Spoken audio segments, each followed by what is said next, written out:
ഇപ്പോൾ V S അച്യുതാനന്ദൻ്റെ കുടുംബാംഗങ്ങൾ വലിയ ചുടുകാട്ടിൽ അദ്ദേഹത്തിൻ്റെ സ്മൃതി മണ്ഡപം അവിടെയാണ് എത്തിയിരിക്കുന്നത്. അദ്ദേഹത്തിൻ്റെ ജന്മദിനമാണ്.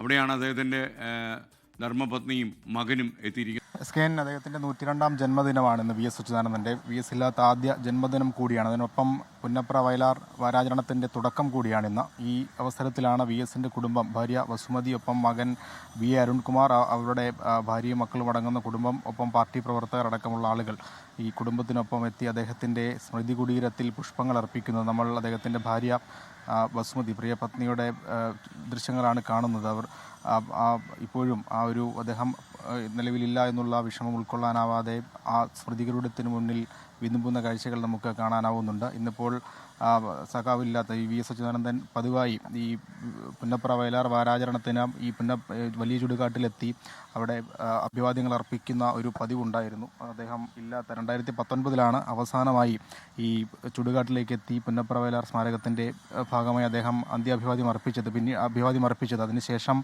പിന്നീട് അദ്ദേഹം ഈ അസുഖങ്ങളെ തുടർന്ന് തിരുവനന്തപുരത്തേക്ക് മാറുകയും ചെയ്തു. അതിനുശേഷം ഇവിടേക്ക് എത്തിയിട്ടില്ല. ഇപ്പോൾ ഇതാ വി എസ് സ്മാരകത്തോട് ചേർന്ന് തന്നെ അദ്ദേഹത്തിന് അന്ത്യവിശ്രമം ഒരുക്കിയിരിക്കുന്നു.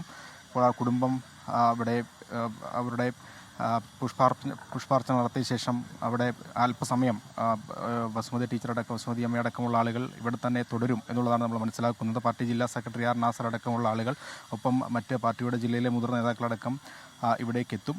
എന്തായാലും ആ പുഷ്പാർച്ചന കഴിഞ്ഞിട്ടുണ്ട്. ഇനി അല്പസമയം കുടുംബം ഇവിടെ തന്നെ ഉണ്ടാകും. ലോകത്തെവിടെയായാലും ഏത് സമയത്തും 24 വാർത്തകളും ഓഗ്മെന്റഡ് റിയാലിറ്റി പാക്കേജുകളും എക്സ്പ്ലെയിനറുകളും വിശദമായി കാണാൻ ഞങ്ങളുടെ യൂട്യൂബ് ചാനൽ നിങ്ങൾക്ക് സബ്സ്ക്രൈബ് ചെയ്യാം.